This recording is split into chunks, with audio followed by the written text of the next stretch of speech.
এই যে দেখুন কত উপহার। তুমি দেখে শুনে নিও, যেন পরে আমাকে বদনাম দেবে না। আমি নিয়েছি, নিজে পছন্দ করে নিয়েছে বাবা, আপনারাও কিন্তু জানাবেন। তো তার জন্য গল্প লেখার কনসেপ্ট আমরা এনেছি। যাও শুনে দেখো, প্রতি বছর বলে থাকে। দুর্গাপুজো মানে অন্যরকম আনন্দ, অন্যরকম ভালোবাসা আর আবেগ।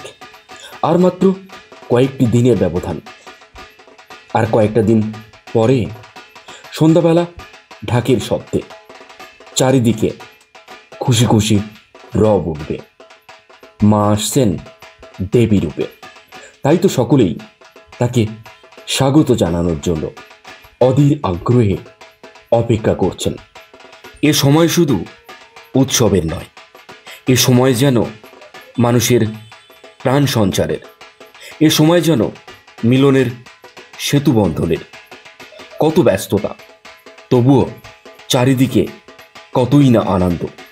কিন্তু এত আনন্দ, এত আয়োজনের মাঝখানে একটু চিন্তিত বঙ্গবাসী, কারণ বৃষ্টিরানী ভয় দেখাচ্ছে। টানা বৃষ্টিতে জল জমে বানভাসী কলকাতা ও সংলগ্ন এলাকা, বিচ্ছিন্ন হয়ে পড়েছে যোগাযোগ ব্যবস্থা। যানজটের জেরে দুর্ভোগে পড়েছেন অফিস যাত্রী থেকে শুরু করে রাস্তায় বেরোনো সকলেই। বৃষ্টিতে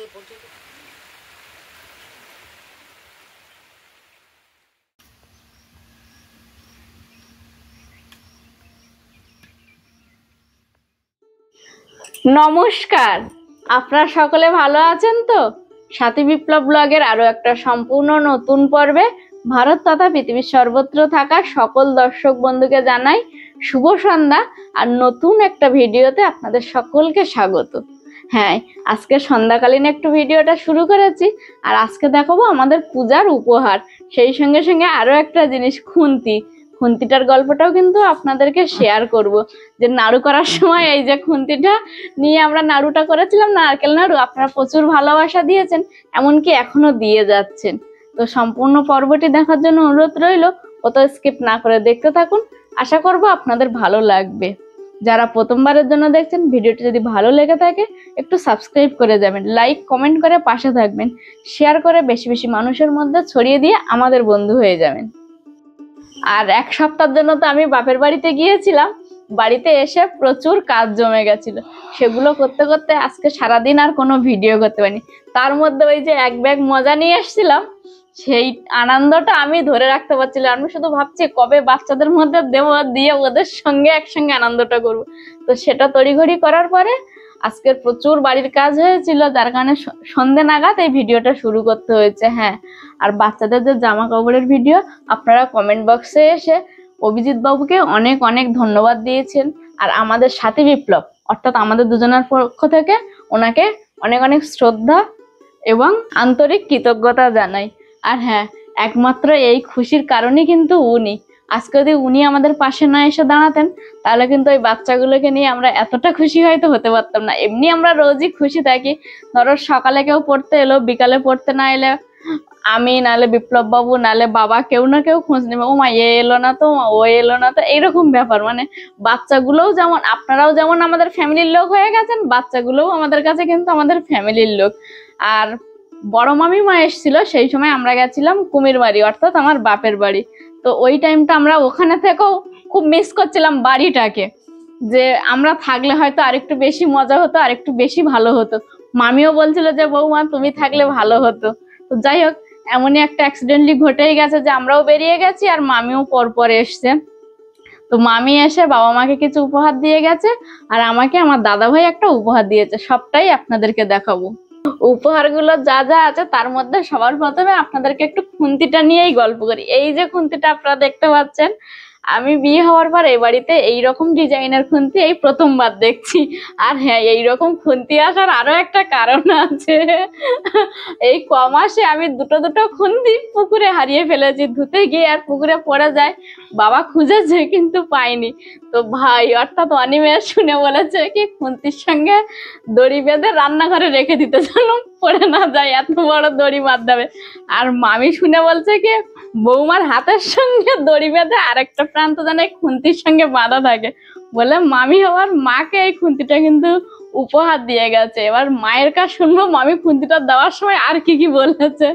মা আর কি কি বলেছে গো আর মামি? কি কি বলেছে সেটা পরে বলি। আমার বৌদি যে শুধু এই প্রথম খুন্তি দিয়েছে তা না, আমার বৌদি এর আগে তোমার বাবা ওই কাজ টাজ করে আসতে ভাত গরম থাকলে খেতে দেরি হবে বলে ভাত ঢাকার যে ঝুড়ি সেগুলো কিনে দিয়েছে 4টে।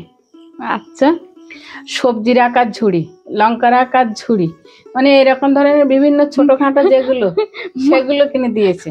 তারপরে টিভির পাতা রাখা, সিঁদুর রাখা, আলতা রাখা একটা ঝুড়ি। আর বছরে তো প্রত্যেক বছরে আমার একটা করে শাড়ি দিয়ে যায়। আর খুঁটিনাটি যে কতবার কত জিনিস দিয়েছে সেটা বলার নাই। তবে বৌদি সবসময় ওরকম, মানে বৌদির যেটা ভালো লাগে কেনার পরে ফোন করে বলে সর্দি এইটা খুব ভালো লেগেছে, আমি তোমার জন্যই নিয়েছি। এবার আমি একটা মামির গল্প বলি। মারা যখন এই বাড়িতে থাকতো আর আমি যখন ওই বাড়িতে থাকতাম, তখন ওই বাড়িতে মামি একবার গেছে, গিয়ে দেখে আমার একটা ছোট কড়াই আছে। মামি বলছে কি, বৌমা সর্দি কি এই কড়াইটা তোমাকে দিয়ে দিয়েছে? আমি বলছি কি মামি আমি তো জানি না, আমি আসার পর থেকে দেখছি কড়াইটা আছে, তো আমি তোমার ভাগ্নে আসলে শুনে দেখবো। এইরকম মানে ওই ছোট কড়াইটা বৌদি আমার দিয়েছে, কিন্তু ও বাড়ি যেটা আছে ওটা বৌদির দেওয়া না, এ বাড়িতে আছে ওইখানে দেখবে লর কড়াইটা। বৌদি ভেবেছে যে এইটা মনে হচ্ছে সেই কড়া। ওটা বিপ্লব আনিমের যখন মোটামুটি ছোট না মাঝামাঝি মতো আমি কাজ বাজ করছি, তখন তো প্রচুর খাটনি ছিল। ভাতটা রান্না হয়ে গেলে ওরা যে যার মতো একটু ডিম টিম ভেজে খেয়ে নিত, তাই বৌদি ওই কড়াটা দিয়েছে। এবার দেখাবো উপহার গুলো। এই যে দেখুন কত উপহার। প্রথমেই এটা হচ্ছে আমার শাড়ি, যেটা দাদা ভাই আমাকে গিফট করেছিল। এই যে আপনারা একটু কমেন্ট করে বলবেন শাড়ির কালারটা কেমন লাগছে। আমার মিহির দাদা কিন্তু এই শাড়িটা আমাকে দিয়েছে, কেমন লাগছে আপনারা কমেন্ট করবেন। এবার আসি মা আর বাবার জিনিসগুলোতে।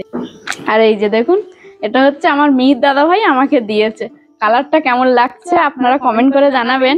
আর এই যে পাড়টা পুরো গোলাপি কালার, তার উপর সিলভার কালার দিয়ে ডিজাইন করা আছে, ছোট ছোট স্কাই কালার আর ইয়েলো কালার দিয়ে গোলাপ ফুলের মতো না মা? আর আঁচলটা দেখাই, দেখাও দেখি। আমারও ইচ্ছা মা আঁচলটা দেখি কেমন। আর মন খুব করছে যে আমার শাড়িটা খুলবে না খুলবে না। এই যে আঁচলটা পুরো গোলাপি, আঁচলটা খুব সুন্দর হয়েছে। হ্যাঁ, পূজার সময় পরবো, অষ্টমীর দিনে পরবো। আচ্ছা ঠিক আছে। দেখি দাঁড়া, ব্লাউজ পিস দেখি মা। আমি আঁচল আর ব্লাউজ পিস দেখি শাড়ির মধ্যে। এই যে ব্লাউজ পিসটা গোলাপি কালারের উপরে, কালারটা দারুন কালার।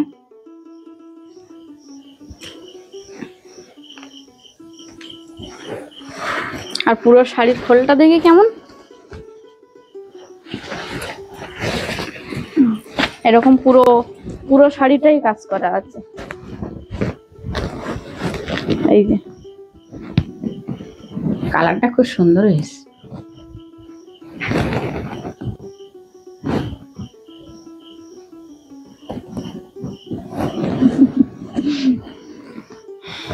আমারটা দেখাও দিনি। দাঁড়াও দেখাচ্ছি, কত সময় ধরে। ঠিক আছে, এটাও পাশে রেখে দেবো। এবার যাব বড় মামির উপহার গুলোতে। তার আগে বলে রাখি, মামি যে সময় এসেছিল সেই সময় যদি আমরা বাড়িতে থাকতাম তাহলে মামিকে নিয়ে একটা ভিডিও বানিয়ে বড় মামিকে আপনাদেরকে দেখাতাম। যাই হোক হলো না, অন্য কোনো সময় হবে একটা ভিডিও মামিকে নিয়ে, তখন আপনাদেরকে দেখাবো। তো প্রথমে এই যে বাবা আফসোসটা করছিল না, আমাকেও মামি বলছিল ফোন করে যে বৌমা তুমি বাড়ি থাকলে খুব ভালো হতো জানো। আর একটা কথা বলি, তোমার বড় মামি কিন্তু অনেক দিন থেকে তোমার বাবার জামাই ষষ্ঠী করে। আমার মার বয়স হয়ে গেছে বলে আমি বড়, আমি মার কাজ করবো। অনেকদিন ধরে আমার বিয়ের পর কিন্তু 2 বছর দেখেছি। এবছর বাবা যেতে পারলো না, তাতেও মামি এসে এবার আফসোসটা করে গেল। বলে আমি আগে জানতে পারলে বাড়ি আসতাম। আর এমনকি আগের বছর তো মামি পুরো একদম মানে কাঁসার থালায় ফল টল সবকিছু রেডি করে দিয়ে বাবাকে একদম পরিপাটি করে কিন্তু জামাই ষষ্ঠী করেছিল। আর একটা ভালো জিনিস, বাবার যে অটো স্ট্যান্ডার্ড যারা চেনে যাওয়ার সময় তোমার বাবার সবাই গায়ে মাথা হাত দিল, ও দাদু কত বছর হলো জামাই ষষ্ঠী, ওদিকে গালে দাঁত কটা আছে, প্রত্যেক বছর বাবার গালে দাঁত গুনে নেবে আর বলবে যাও। শুনে দেখো কত বছর পরে থাকে। ওই ড্রাইভাররা জিজ্ঞেস করবেই, ও দাদু আবার যাচ্ছে বছর, বলে আবার যাচ্ছে, বলে ভাগ্য তোমার। তাই এবার অসুস্থ থাকার জন্য আর যেতে পারি। হ্যাঁ, আর না আমার বিয়ের পর 2 বছর দেখেছি।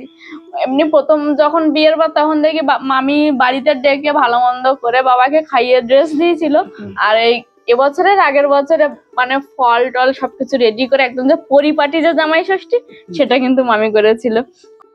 আর হ্যাঁ, মামির গল্পে গল্পে বাবার জামাটা দেখানোই হচ্ছে না।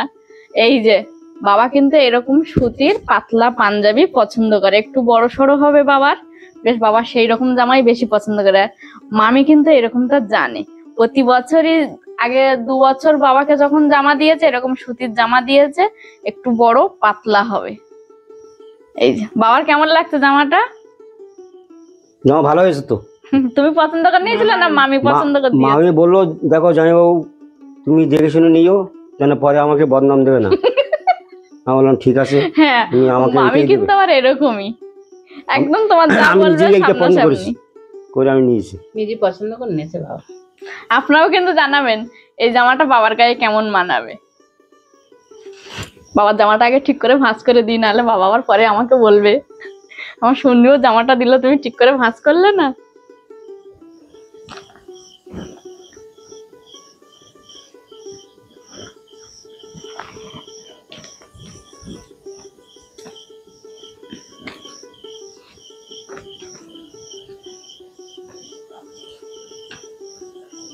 দেখো বাবা, আমি দোকানের মতো কিন্তু ভাঁজ এত করে সুন্দর ভাঁজ দিয়েছি, করেছো, মাঝে মাঝে ভাঁজ করে দিয়েছি। দোকানদারদের মতো। বাবা এমনি পরিপাটি মানুষ। আর এই যে প্রথমেই মার ব্লাউজের কালার, মা এই কালারটা কে পছন্দ করছে, তুমি না মামি? না না, আমি পছন্দ করছিলাম। তুমি? মামি কিছু পছন্দ করে দেয়নি, মামি বললো আমি বসে থাকবো, তোমরা পছন্দ করে না। আচ্ছা, সব আমি পছন্দ করি। এই শাড়ির সময় একটা কথা মনে পড়ছে, গেলবার আমি তো ওখানে ছিলাম, মামিও আমাকে একটা সুতির শাড়ি কিনে দিয়েছে, বেশ দামি কিন্তু শাড়িটা, হ্যাঁ। কিনে দিয়ে বলছে বৌমা দেখো এই দিয়েছি আর আমি দিতে পারবো না, আর এক্ষুনি তোমার শাশুড়ি শুনলে বলবে ও এখন বৌমাই সব হয়েছে, আমি আর কিচ্ছু না। আর এই তারিখ কি বলে বলা দিন, কি? আমার ননদের বয়স হয়ে যাচ্ছে, আমি আমার ননদের দেবো বৌমা টোমা, আমি আর এটা তো বলছে। এই যে মায়ের শাড়ির এই যে প্রিন্টটা হচ্ছে এরকমই হবে, এই ছবিটার মতো। শাড়িটাও খুলে আপনাদেরকে দেখাবো, তার আগে এই যে ছবিটা আপনাদেরকে দেখাই।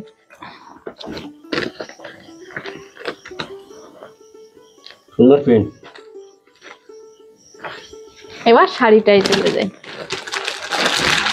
মাদা তুমি ভাই বোর কাছ থেকে সুতোর শাড়ি নিলে কেন মা? আমি প্রত্যেক বছর সুতোর শাড়ি নেই, ওই অন্য অন্য শাড়ি আমি পরতে পারি না, আমার গরমে কষ্ট হয়, তাই আমি একটা করে সুতোর শাড়ি নিই।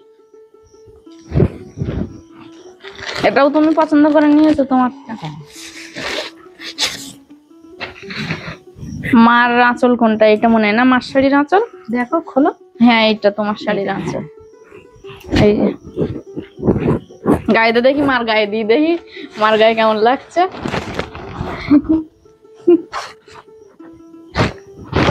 আমার কিন্তু কালারটা খুব পছন্দ। হ্যাঁ, কালারটা সুন্দর। জলে ধোয়ার পরে জলে ধোয়ার পরে কেন হালকা হালকা হলুদ আছে আর অ্যাশ কালার আছে। সুন্দর হয়েছে বলো মায়ের শাড়িটা?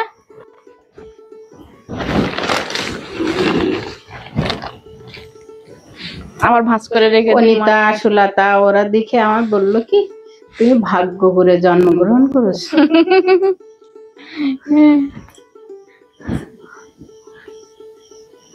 এবার বলো মামি যে আসলো, তোমরা আমরা তো বাড়ি ছিলাম না সেভাবে, মামির যত্নার্থে ঠিক করে করেছিলে কেন? একটু মাংস টাংস এনে মামিকে খাইয়েছিলে? না না, তাহলে মামি আসার আগে আমাকে ফোন করছিল, মামির তো ওই সময় আসার কথা ছিল না। হ্যাঁ, আমরাও সেটাই ওই বলছিলাম। মামির বাবা অসুস্থ, 7টার দিকে নাকি মামির ছোট ভাই ফোন করেছে, তা বললো ছোটদি আমার তো যাওয়ার সময় হবে না, আর তা আমি একবার তোমাদের বাড়িতে যাব, তা তুমি এখন কিচ্ছু কেনাকাটা করবে না, আচ্ছা। আমি যাব, তুমি শুধু একটু বাজারে আসবা, জামাইবাবু আর তুমি।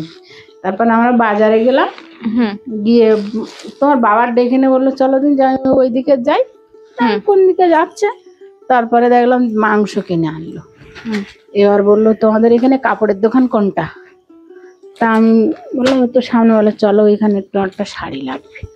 গিয়ে বললো এবার শাড়ি পছন্দ করো আর জামাইবাবু তুমি জামা পছন্দ করো। আমরা এগুলো নেওয়ার পরে বাড়ি এসে দেখলাম বৌদি বললো ব্যাগে মাছ আছে বের করো। মাছ বের করলাম, তারপরে মাংস। এবার ওইগুলো রান্না করতে করতে তা বললো জামাইবাবু ব্যাগে এইগুলো বের করো দিনে। তা দেখলাম আনারস নিয়ে এসছে, আর মৌসুমি লেবু নিয়ে এসছে, আর কি? আর বাবার জন্য ভালো এক প্যাকেট বিস্কুট এনেছে, আর রসগোল্লা এনেছে। এসব এনেছে, এনে বললো বয়স হয়ে গেছে, গাড়িতে চড়তে পারবো না বলে আমার এই পর্যন্ত আসা। ও হ্যাঁ হ্যাঁ, চাউমিন এনেছে। দেখো তুমি তাহলে ভুলে যাচ্ছিলে, বাবার কিন্তু ঠিক মনে আছে যে মামি কি কি নিয়ে এসেছিল।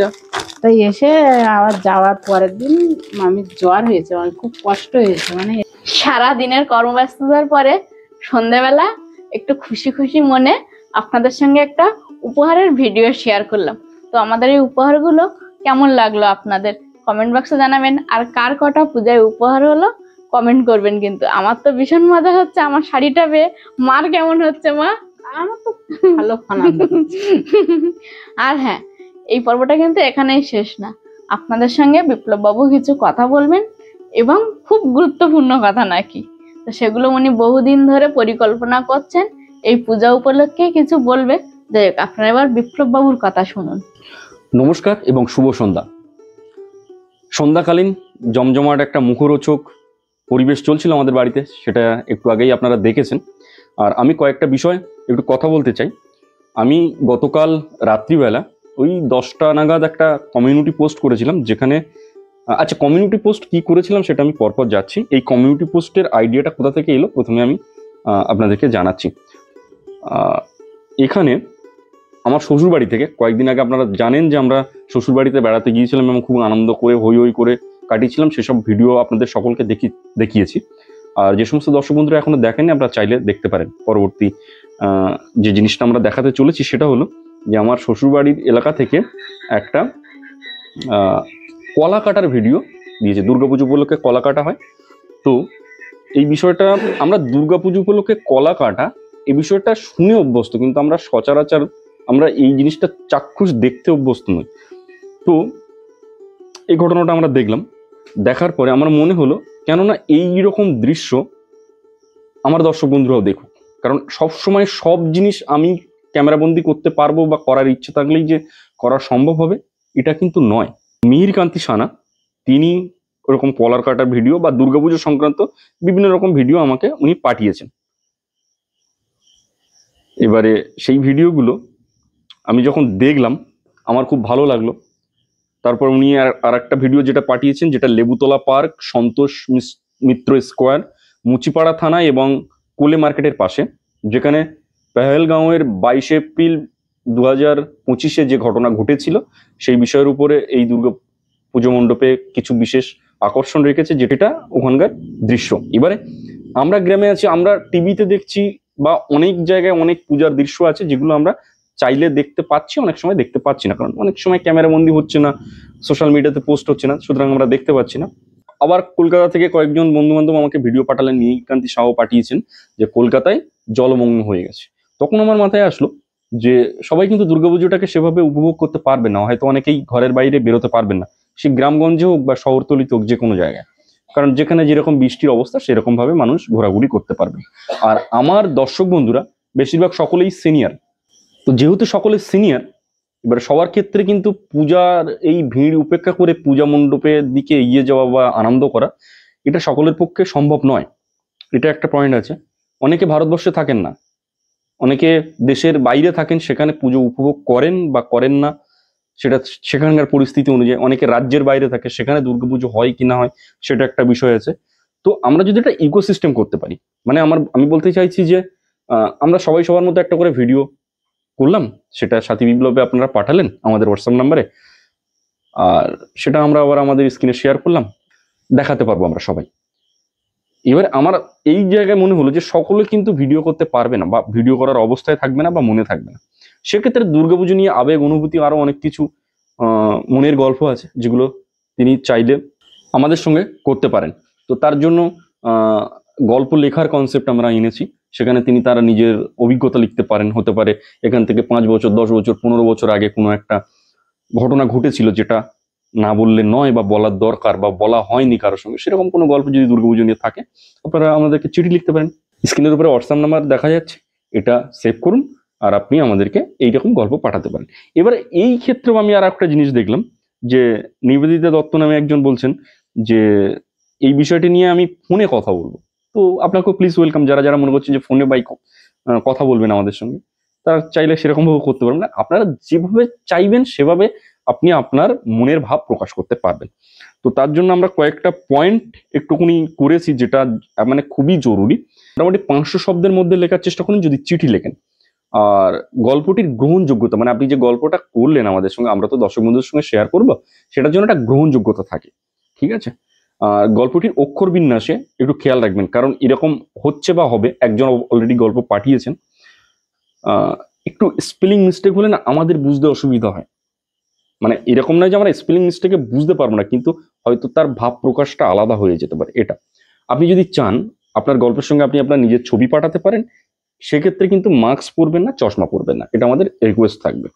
আর নিজের নাম, ঠিকানা, বয়স এগুলো চাইলে আপনি উল্লেখ করতে পারেন। এবার আপনি গল্প পাঠিয়েছেন অথচ আপনার নাম প্রকাশ আপনি করতে চাইছেন না, আপনি চাইলে সেটাও করতে পারেন যে আমার নামটা কেউ জানবে না, আমার গল্পটাই সবাই শুনুক, সেটা হতে পারে, ঠিক আছে?